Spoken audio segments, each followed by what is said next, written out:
Inna lil muttaqina mafaza hadaiqa wa a'nab. Tahu lah. Kan maksudnya tato bener gitu loh. Iya bener, tahu. Cuma kan di sekolahku yang dulu kan yang penting duitnya. Aku bayar ya udah, nggak mungkin dimarahin. Serius. Enggak, maksudnya masa guru enggak maksudnya ngasih tahu apa-apa, masa enggak ada yang ngasih tahu gini-gini apa? Nggak ada yang peduli. Pas lagi maksiat terus kepikiran mau sampai kapan ya berhenti atau maksiat terus. Gua mau Sebenarnya berhentilah. waktu pertama itu belum ada niat, Mas. Cuma 2 hari sebelum saya ikut gabung ke jamaah komunitas, saya tuh ngimpi. Nanti apa? Saya ada di lubang nih, lubang gede. Gua. Bukan, Lubang. tapi iya lubang gede. Hah? Saya jalan. Nah, samping kiri, samping kanan, depan, belakang api semua. Nah kan saya kan juga mikir, oh apa ini neraka ya? Yang namanya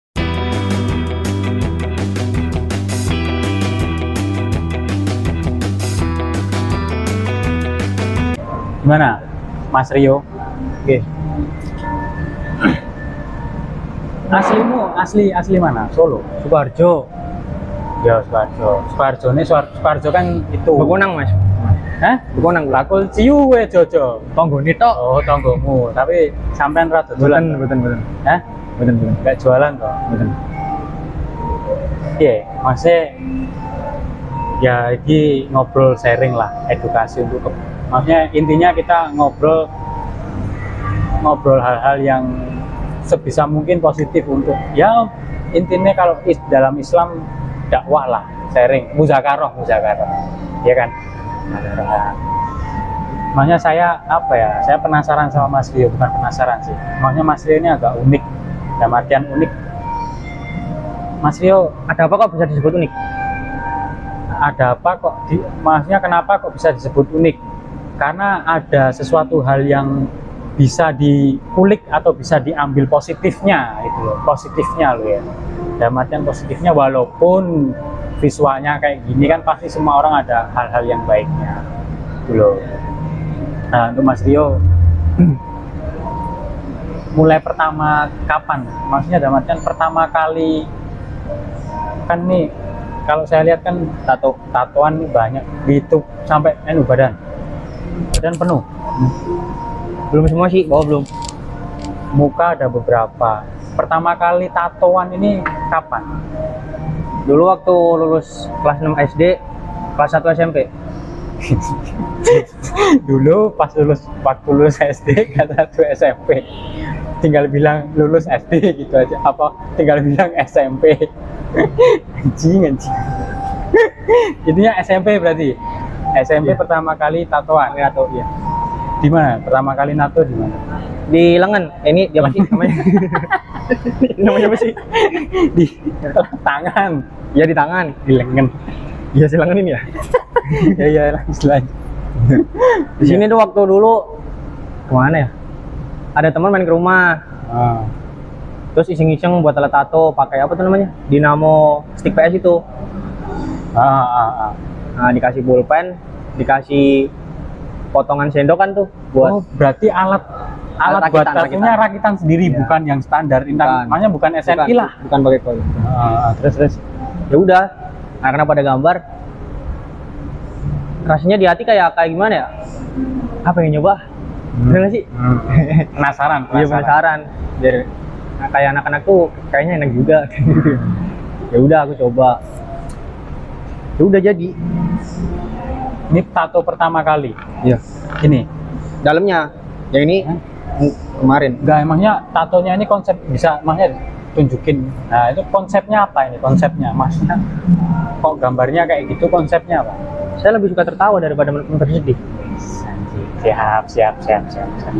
Enggak, terus maksudnya pas pertama kali kan melihat temen-temennya pada nato, terus kepengen. Itu dalam artian pengen nato itu karena seni kan, ada kan orang tatoan karena seni. Ya banyak yang ngomong tato itu seni, tato itu dosa. Tapi kan persepsi orang kan beda-beda. Benar. Terus? Ya emang kan kita ini kan semuanya kan berasal dari sumber yang sama, dari Tuhan kan. Kalau Tuhan saya satu, Allah. Nah, cuma otak dan pemikiran saja yang berbeda. Di situ perbedaan manusia. Berarti dulu nyoba tato karena penasaran lah ibaratnya gitu. Iya, pengen ngerasain. Nah, terus kok bisa sampai merembet banyak? Dipamerin sama anak-anak. Oh, anu ibaratnya gengsi lah, wah itu masa Enggak gengsi, kalau gengsi gimana? enggak. Maksudnya gimana? Cuma ngelihat kayak pengen aja gitu. Oh ya, itu melihat orang tatoan banyak, oh, kayaknya Iya, kayak anak-anak. bagus nih, ya kan? Iya. Asik nih gitu. Iya. Nah, terus Ya udah, nambah lagi deh. nambah Nambah, terus nambah, sampai di badan-badan. Iya. Itu orang tua pertama kali ngelihat gimana? Yang ini Mas, yang lainnya belum digambar, yang ini doang kelihatan.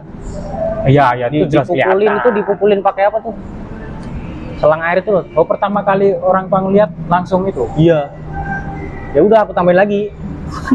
Justru setelah kan respon bentar, satu-satu respon orang tua setelah ngelihat Orang tua jelas nggak suka pertama. Terus ngelarang aku tatoan. sampai dipukulin tadi pakai selang Ya. air itu. Sakit itu pada. Selang beberapa hari ya udah saya nambah lagi. Ini. Malah justru nambah lagi. Ya terus nambah lagi sini. Kenapa? Hah? Kenapa? Maksudnya dalam artian kan orang tua udah ngelarang, nggak suka. Kok malah sampean nekat gitu. Nah makanya itu saya nyesel pernah ngelawan ngebentak orang tua tuh, saya nyesel banget. Terus sekarang orang tatoan nyari kerja juga susah, apalagi nyari istri. Ya enggak susah. Belum saatnya. Ya, Tetap mungkin bisa ada masanya. Mungkin bisa jadi. Nah, terus maksudnya pas orang tua ngelihat tato lu yang tambahan ini kan habis dipukulin ketahuan, terus sampai nambah tato lagi, tambah Iya. marah lagi apa di gimana? Apa udah? Enggak, Diem udah. aja? Dibiarin Diem gitu? aja, biarin. Iya. Sekali doang, jadi ngingetin sekali doang. Kalau nggak nurut ya udah. Berarti udah dibiarin lah ibaratnya Iya. gitu. Nah, terus Cuma alhamdulillah juga waktu ini luka udah sembuh, saya tunjukin sama ibu pertama. Ibu ngomel mulu. Akhirnya telepon bapak saya, ngomong ke bapak. Bapak kan masih kerja itu waktu itu, pulang sore ya di pabrik kan. Ya udah bapak pulang terus dipukulin lagi. ya intinya tetap orang tua menolak hal itulah, maksudnya nggak mau anaknya kayak gini lah intinya kan Iya. gitu. Tapi karena ya udah terlanjur kan, ya mau nggak mau ya mau gimana lagi, mau ibaratnya mau dihapus juga sakit juga ya kan. Kayaknya loh saya denger kan ngapus tato yang laser itu kan juga Iya. sakit loh. Bekas kayak luka bakar. Nah, apalagi ada bekasnya, ibaratnya itu kan menzolimi diri sendiri lah. Iya. Nah terus sampean lulusan apa? SMP. Sekolah sampai SMP. Habis SMP Nggak lanjut lagi. berarti SMP kan udah tatoan, udah di tangan kan kelihatan itu. Nggak apa-apa di sekolah, nggak apa-apa. Anjing, sekolah apaan? Sekolah gini. Serius? Iya. SMP lo? SMP. Kelihatan tato nggak apa-apa? Nggak apa-apa. Itu guru tahu kalau itu tatoan? Tahu lah. Kalau maksudnya tato bener gitu loh? Iya bener, tahu. Cuma kan di sekolahku yang dulu kan yang penting duitnya. Aku bayar ya udah, nggak mungkin dimarahin. Serius? Nggak, maksudnya masa guru nggak, maksudnya ngasih tahu apa-apa, masa nggak ada yang ngasih tahu gini-gini apa? Nggak ada yang peduli. Serius cuy? Yang peduli cuma teman-teman doang. Kalau Maksudnya- pak guru-bu guru nggak. Lah yang tatoan pada masa itu pas SMP kamu doang apa ada teman-teman lain yang? Doang. Hah? Yang kelihatan aku doang. Anak-anak lain paling Oh nggak. ya, tersembunyi lah. Iya. Cuman yang menonjol tatonya waktu SMP sampean toh. Guru nggak marah itu? Enggak. Seru itu sekolah. jangan disebut nama sekolah, ntar takutnya anak-anak yang tatoan Enggak. masuk ke situ semua malah nanti. Tapi ada ya, guru biasa aja tapi Biasa berarti aja. sampai lulus berarti ya? Lulus SMP? Alhamdulillah. Keren. So, kalau mau sebat aja tuh, nggak apa-apa tuh. Ya. Nah terus ya ini cerita sedikit lah. Maksudnya dalam artian cerita sedikit gini. Kalau cerita masa lalu, dalam artian masa lalu, kalau ada yang nggak mau diceritain nggak masalah. Karena saya nanya intinya niatnya bukan buat pamer atau aib dan lain, nggak. Maksudnya niatnya kita untuk edukasi anak-anak yang lain, teman-teman yang lain supaya tidak melakukan hal tersebut. Nah, kan di mata orang kan, orang tatoan itu kan persepsi buruk. orang beda-beda lah, tapi kebanyakan persepsi buruknya. Lah, ada nggak maksudnya orang-orang atau siapa gitu yang berpersepsi tentang itu ke dirimu? Maksudnya gimana?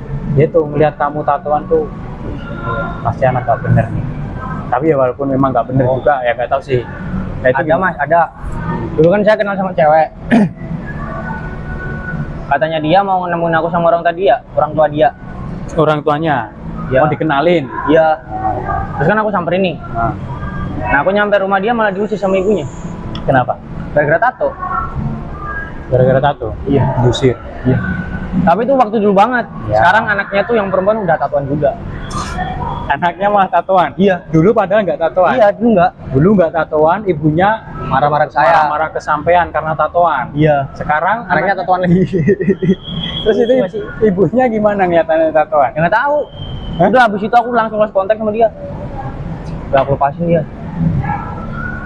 Ya berarti ada hal-hal kenakalan-kenakalan yang dialami pastilah. Nah, bukan pasti juga sih, maksudnya ada nggak hal-hal pengalaman nakal atau buruk? Sebenarnya sih saya udah lupain itu semua mas, hal-hal yang buruk-buruk di hidup saya. Ya saya lupa tahu semua. itu memang ya ada sebagian aib, cuman yang emangnya gini, saya nggak ada paksaan mau diceritain apa enggak, itu hak sampean. Cuman kalau mau diceritain ya niatnya kita buat edukasi anak-anak muda zaman sekarang supaya tidak melakukan hal tersebut. Mau ngomong apa ya? Maksudnya gimana? Maksudnya kalau nggak mau disampaikan nggak apa-apa. Kayak contohnya saya dulu, saya ngakuin dulu nakal. Ya paling nakalnya anak remaja apa sih, minum. Ya sama mas. Cuma pesan dari ibu dari dulu tuh gini. Ibu nggak pernah nuntut kamu jadi tentara. Ibu nggak nuntut kamu jadi dokter ataupun polisi atau yang lain-lain. Ibu cuma minta jaga sholat 5 waktu kamu jangan sampai bolong-bolong. Nah, Yes. ya udah, ya jalani aja. Bener lagi. Orang udah pesan orang tua. Ya berarti kan intinya berarti kan sampean pernah mengalami hal kenakalan-kenakalan tersebut lah ibaratnya. Iya. Nggak usah kita sebutin nakalnya apa aja. Intinya pernah mengalami tersebut, hal tersebut kemudian sampean ibaratnya belajar untuk menjadi lebih baik. Atau kalau kita yang sering dengar belajar itu hijrah. Nah pertama kali sampean hijrah itu pas apa dan waktu apa gitu. Dan artian mungkin pas lagi maksiat terus kepikiran mau sampai kapan ya berhenti atau maksiat terus, gua mau Sebenarnya berhentilah. waktu pertama itu belum ada niat mas. Cuma 2 hari sebelum saya ikut gabung ke jamaah komunitas, saya tuh ngimpi. Mimpi apa? Saya ada di lubang nih, lubang gede. Gua Bukan, lubang. tapi iya lubang gede. Hah? Saya jalan. Nah samping kiri, samping kanan, depan, belakang api semua. Nah kan saya kan juga mikir, oh apa ini neraka ya? Yang namanya neraka apa kayak gini? Itu serius mimpi kayak gitu? Iya, 2 hari sebelum hijrah tuh. Nah akhirnya waktu apa ya? Waktu udah di setengah perjalanan lah, aku udah nemuin banyak orang disiksa, banyak banget disiksa. Nah akhirnya aku ada kayak jurang lah, nggak tahu itu jurang atau apa.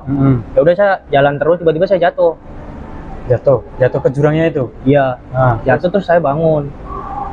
Waktu itu bangun jam berapa? Jam 3 kalau kan jam 4 malam. Ya udah saya lanjut tahajud dulu lah buat tenangin pikir. Terus? Ya udah. Sampai sekarang nggak kayak dulu lagi sih. Berarti momen itu yang membuat dirimu akhirnya berhenti melakukan kemaksiatan itulah. Itu pun sebenarnya juga belum berhenti mas. Cuma saya mengurangi. Oh intinya setelah kejadian itu mimpi tersebut agak mengurangi lah. Iya. Terus maksudnya hal apa yang membuat benar-benar sampean udah berhenti stop nggak melakukan hal tersebut apa? Titik baliknya apa? Ibu. Maksudnya gimana? Ya ibu. Kepikiran orang tua kah atau gimana? Enggak, saya pengen jadi orang lebih baik itu cuma demi ibu. Karena ibu yang minta. Sama sih seperti saya. Kalau saya sedikit lah sharing. Saya berhenti maksiat itu, kalau saya bukan ke arah situ, cuman kalau saya berhenti maksiat karena gini, mikirnya saya loh ya. Masa iya sih kita mau berhenti maksiat harus ada teguran dulu. Dalam artian teguran tuh ya kayak tadi lah, misalnya kayak mimpi itu kan termasuk salah satu teguran. Cuman yang saya takutkan tegurannya itu yang lebih ngeri. Dalam artian lebih ngeri itu kalau menurut saya, masa iya sih kita mau berhenti mau menjadi baik harus ada teguran. Dalam artian tegurannya itu contoh misalnya kayak orang tua meninggal apa gimana kita baru berhenti kan itu. Nah itu membuat saya ke trigger lah, atau harus berhenti dari sekarang sih. Masa iya sih mau nunggu berhenti atau mau belajar menjadi lebih baik tapi ibaratnya orang tua meninggal dulu kan kayak sedih banget sih. Kalau menurut gua itu yang menurut saya yang membuat diri saya berubah atau belajar untuk menjadi lebih baik itu. Cuman kalau sampean malah ibu ya, Ibu. Cuma demi ibu, ibu doang yang minta. Orang lain nggak pernah ngasih aku saran kayak gitu, ibu doang. gimana mintanya ke sampean ya? Ya udah itu tadi, Masnya jangan nakal, masnya enggak. ada perbincangan atau Ibu nggak pernah nuntut kamu mau jadi tentara, ibu nggak nuntut kamu jadi dokter ataupun Oh, polisi. Nah, udah yang penting jaga sholat 5 waktu. jangan sampai bolong-bolong. Ya berarti gara-gara pesan ibu itu yang membuat dirimu langsung adalah akhirnya gua berhenti aja lah gitu ya, capek ibaratnya gitu. Iya, Mau masa nyenengin orang tua gitu ya. ya, Bismillah. Bismillah. Nah tapi kan kalau sampean cerita kan bukan penyesalan juga kan, maksudnya dalam artian kayak tadi badan udah penyut tato, ngelamar kerjaan agak susah dan lain-lain. Iya. Nah terus gimana itu? Dalam artian kan cita-citanya sampean kan pengen membahagiakan ibu sampean gimana pun caranya kan gitu. Saya udah tatoan gini, ibu udah tahu semua yang ada di badan pun, ibu udah tahu. Ibu cuma bilang gini, kamu jangan kembali lagi ke dunia kamu yang dulu. Terus Tugas kamu cuma satu di dunia ini, berbakti. Udah, di situ ibu pergi, gak ada yang lain. Ya udah, saya kepikiran terus tuh. Hari besok kepikiran terus. Wah, gimana ini? Aku mau kerja juga kerja apa? Kerja di mana? Kita minta tolong ke siapa? Ya udah, jalani aja. berarti pernah nyoba masnya ngelamar kerja di mana-mana gitu pernah? Nah, cuma ditolak Karena tato. iya, karena tato. Iya, ditolak. Ya ini mungkin ya gimana ya, maksudnya sudut pandang orang itu kan beda-beda. Kita juga nggak menyalahkan. Ya mungkin kan di perusahaannya dia atau tempat pekerjaannya dia kan memang ada standarnya lah. Iya, peraturan. Nah, standarnya untuk melamar di situ dan lain-lain. Kena ya pernah nyoba apa lagi selain, makanya kan melamar kerjanya di mana dulu? Di pabrik. Di pabrik pernah. Oh, di pabrik ya kan, pabrik kan pasti ada standarnya. Ya, tempat sablon. Kalau tempat sablon kan harusnya bisa. Makanya Buktinya nggak diterima. ada teman-teman Iya, buktinya nggak diterima. Mungkin lagi penuh atau gimana kan iya nggak tahu. sih, mungkin. Terus nonton aja. ya berprasangka baik. Ya, maksudnya selama dirimu ini belajar kan, intinya kan kita masih dalam proses belajar lah, mau sampai mati kita niatnya untuk belajar. Ada nggak maksudnya sesekali atau pikiran maksudnya bukan bosan juga sih, untuk kembali ke hal yang masa lalu atau hal-hal yang buruk itu pernah kepikiran? Atau mungkin maksudnya gini, ketika maksudnya dirimu menjaga supaya bisa tetap istiqomah itu gimana intinya gitu? Kalau aku sih inget-inget ibu aja. Mumpung ibu masih hidup. Gitu doang sih. Sesimpel itu ya? Iya. Sesimpel itu bisa men-trigger dirimu untuk selalu istiqomah ya? Ya semua kan tergantung niat, Mas. Ya. Dan juga lingkungan. Benar, lingkungan. Terus Ya udah. nah, terus lingkunganmu otomatis, maksudnya gini, kamu meninggalkan lingkunganmu yang dulu apa enggak? Enggak. Tetap masih di situ? Saya masih sering kok nongkrong sama anak-anak. Ah, Tapi bukan lagi kayak dulu, cuma sekedar silaturahmi doang. ya intinya tetap masih berhubungan baik. Alhamdulillah cuman masih. Ada ya sedikit, bukan jarak sih ya, kita membentengi diri kita kan gitu, maksudnya membentengi diri sendiri lah, tapi tetap berhubungan baik, berkomunikasi kan, insyaallah. Ya itu ya maksudnya ya bagus lah, dijaga dan lain-lain. Terus namanya ini tadi kan kita pas bilang di belakang ya, tadi pas sebelum tag lah ngobrol-ngobrol, ada tadi kembali ke tatomu. Kan ada nih tatomu nih yang sebelah pipi ini kan ada tato gambar not nada itu. Jangan dibahas dong, Mas, malu. Ya itu ya maksudnya kenapa hanya not nada satu tok di samping itu kenapa? Dulu tuh teman saya mancing waktu itu. Kan dia dapat ikan. Ya Jadi ditarik kenceng kan.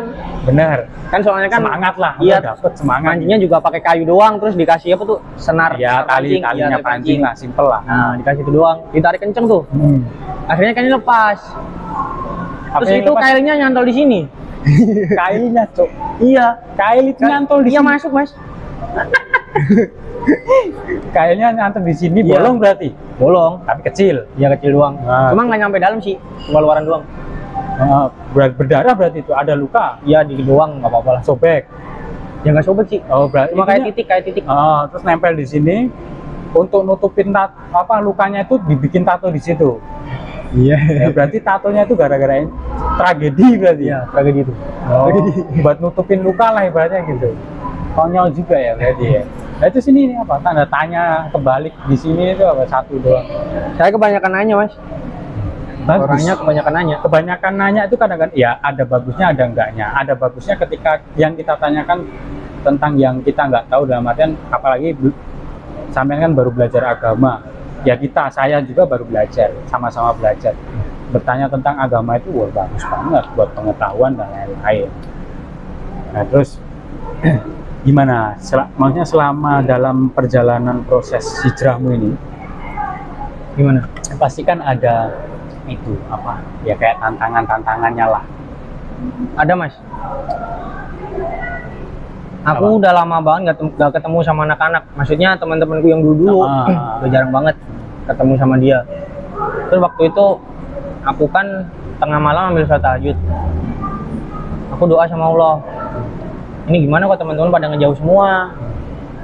Nah, akhirnya saya buka koran tuh majalah habis selesai tahajud. Habis selesai tahajud buka Ya koran. kan nggak ada kegiatan, belum subuh ya. juga. Ya. Oke. Terus di situ ada kata-kata gimana ya? Bukan Allah tidak merestui kamu. Koran ada bacaan kayak gitu. Majalah, Mas. Majalah apa? Majalah Islami berarti. Kayaknya iya sih. Buku Islam lah ibaratnya Iya. gitu. Oh iya terus. Bukannya niat Allah mau menjauhkan kamu dari teman-teman kamu. Cuma Allah hanya menyeleksi saja siapa yang pantas berada di sekitarmu.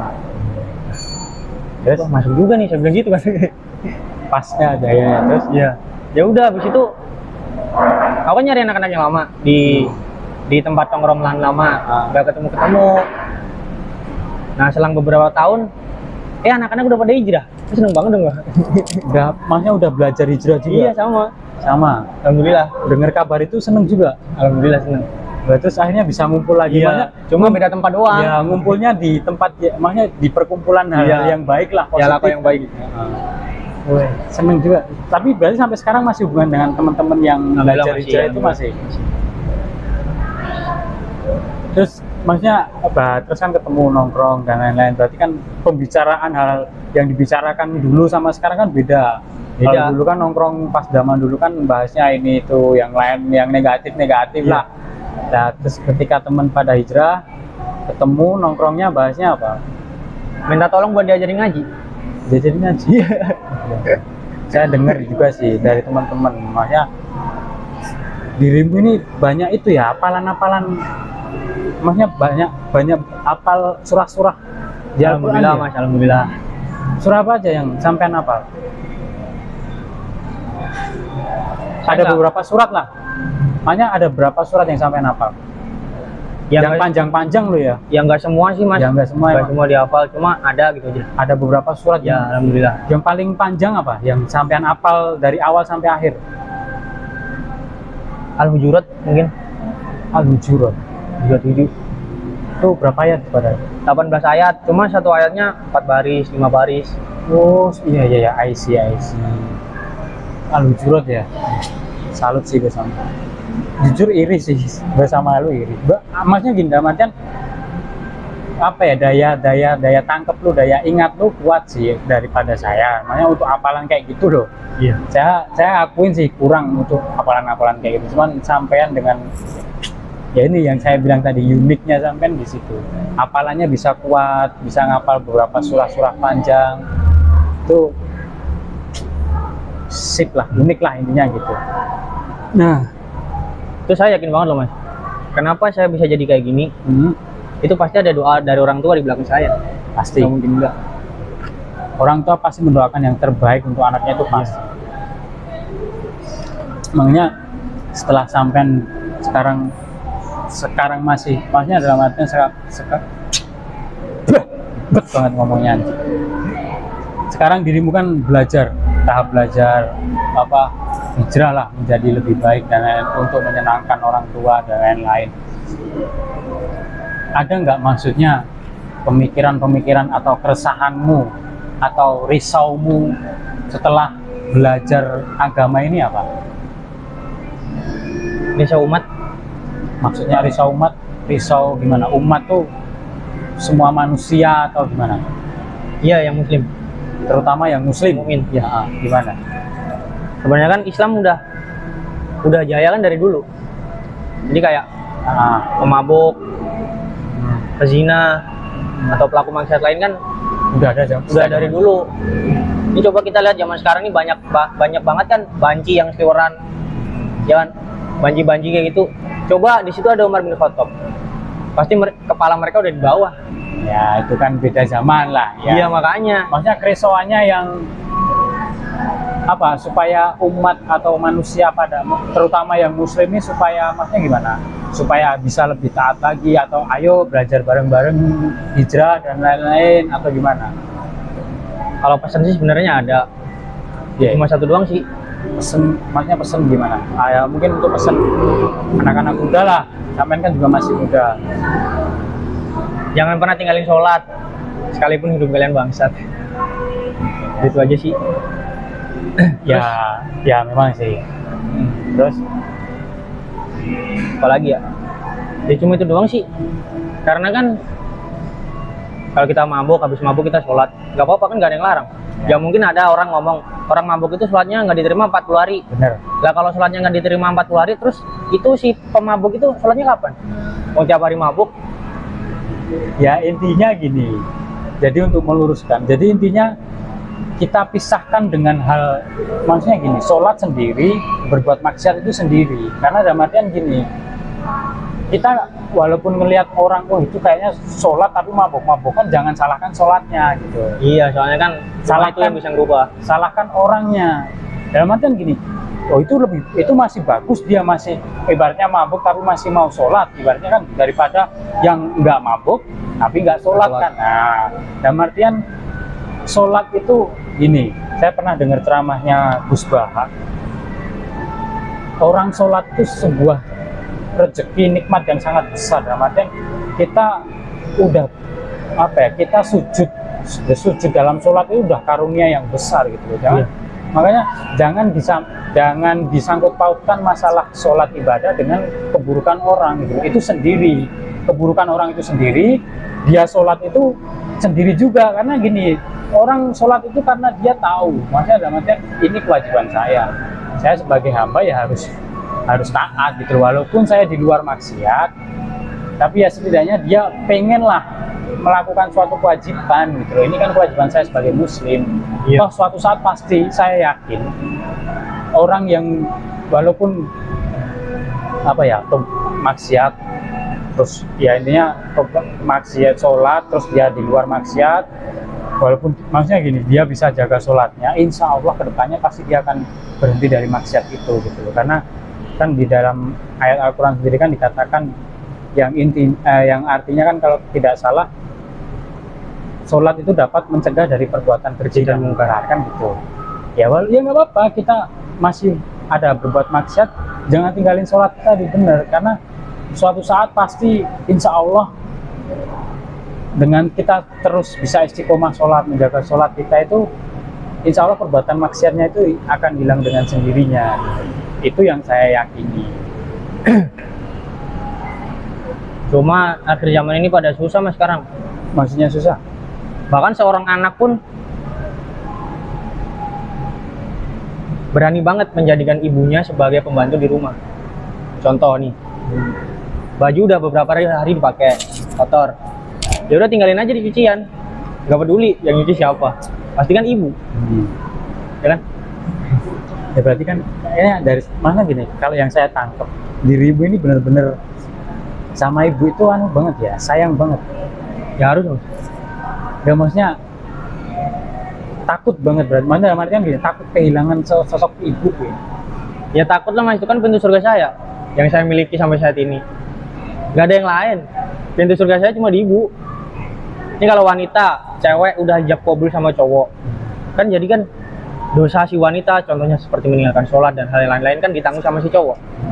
Sedangkan si cowok ini kan surganya masih tetap di bawah telapak kaki ibu, yang nggak mungkin pindah lah ke pasangannya. Ya. Berarti kan maksudnya gini, ada momen apa sehingga maksudnya gini, sampean bener-bener sesayang itu sama ibu itu, apa yang maksudnya yang membuat ini, yang membuat dirimu itu benar-benar bisa sayang itu? Apakah ada momen-momen tertentu yang membuat pikiranmu, dirimu itu bisa sesayang itu sama ibu? Ya saya udah makasih banget mas sama ibu, udah 9 bulan ngandung saya, ngeluarin saya pun harus taruhan nyawa juga. Saya kan bersyukur banget Ya. nah di situ waktu kemarin itu saya hijrah pertama, udah saya putusin, saya pengen berbakti sama orang tua. Udah. Cuman satu itu doang yang pengen lu buktiin sama orang tua, intinya membuat seneng orang tua lah, walaupun dengan cara apapun lah, walaupun maksudnya gini, walaupun kita belum bisa ngasih kemewahan harta benda, dalam artian kita belum bisa ngasih duit apa dan lain-lain, yang penting kita selalu mendoakannya kan gitu. Ya maksudnya gitu, yang penting doa. Ya maksudnya usaha minimal kita kan doa, walaupun ya itu doa itu sebenarnya ngeri tuh, ya kan?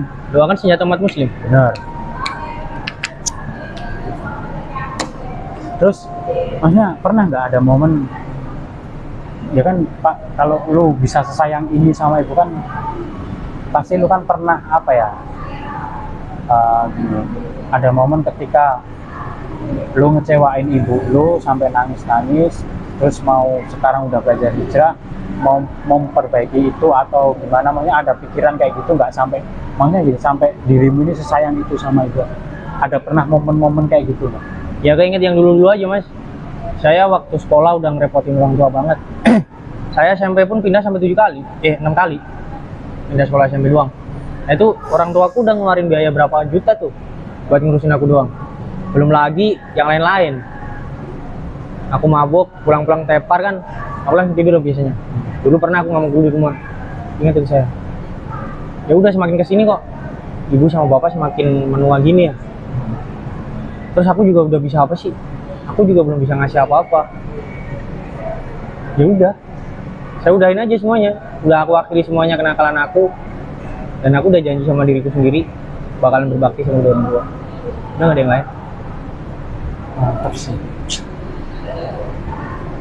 Jadi intinya buat ya anak-anak muda zaman sekarang dan lain-lain, makanya gini, kita di sini ada sosok teman kita Rio ini kan, intinya dia dulu pernah nakal dan lain-lain, sekarang dia udah belajar untuk berubah menjadi baik karena orang tua, karena ingin membahagiakan orang tua. Dan ya memang sih saya akui bener, apa ya, pendapatmu itu benar, karena zaman sekarang tuh banyak banget anak yang durhaka sama orang tuanya. Banyak anak yang, apalagi terutama sama ibu. Sampai punya aplikasi TikTok kan? Ya. Pernah lihat yang ibu-ibu mandi lumpur itu kan? Iya. Yang disuruh anaknya. Yang kemarin tuh ya? Ya itu kan bangke itu kan, bangsat anak itu kan. Kasihan banget, ibunya udah tua lagi. Nah udah tua disuruh mandi lumpur gitu loh. Nggak ada otak gitu loh. Padahal maksudnya teman-teman dan lihatlah, maksudnya bukan dalam artian semua orang itu ada sisi baik dan sisi buruknya, tergantung kitanya mau mengambil sisi baiknya atau buruknya gitu. Makanya yang susah itu sampai saat ini, sampai detik ini saya masih belajar dalam hal melihat kebaikan orang dan melihat keburukan sendiri. Itu yang sampai detik ini saya masih belajar dan sangat susah banget. Serius, melihat kebaikan orang tuh susahnya minta ampun. Itu menurut saya yang sampai detik ini saya masih belajar. Hanya saya ketemu Mas Rio ini, melihat kebaikan dalam artian Mas Rio walaupun adanya tatoan dan lain-lain. Nah, ketika kita ngobrol kayak gini kan kita bisa tahu di balik keburukannya dia, visual, secara visual kan tatoan dan lain-lain, ternyata kan sesayang itu Mas Rio sama ibunya. Seharusnya makanya ini buat contoh untuk anak-anak muda zaman sekarang. Maksudnya ya buat apa lagi sih nakal gitu loh. Dalam artian nakal itu udah katrok lah, udah ketinggalan zaman menurut saya. Karena udah bukan saatnya lagi lah ibaratnya gitu. Jadi ya mungkin ini terakhir lah Mas Rio. Ada pesan nggak buat orang tua atau terutama ibu sampean lah? Cuma pengen ngomong sih, ibu aku sayang sama kamu. Buat anak-anak muda zaman sekarang yang ini loh ya, anak-anak muda zaman sekarang yang membangkang atau memperlakukan seorang ibu seolah-olah kayak ya itu tadi kayak pembantu dan lain-lain. Jangan diulangin lagi ngembangin sama ibu. Hati-hati loh, hukumannya di dunia dan juga di akhirat. Komplit. Ya, makasih ya Mas Rio ya atas waktunya. Thank you ya. Oke.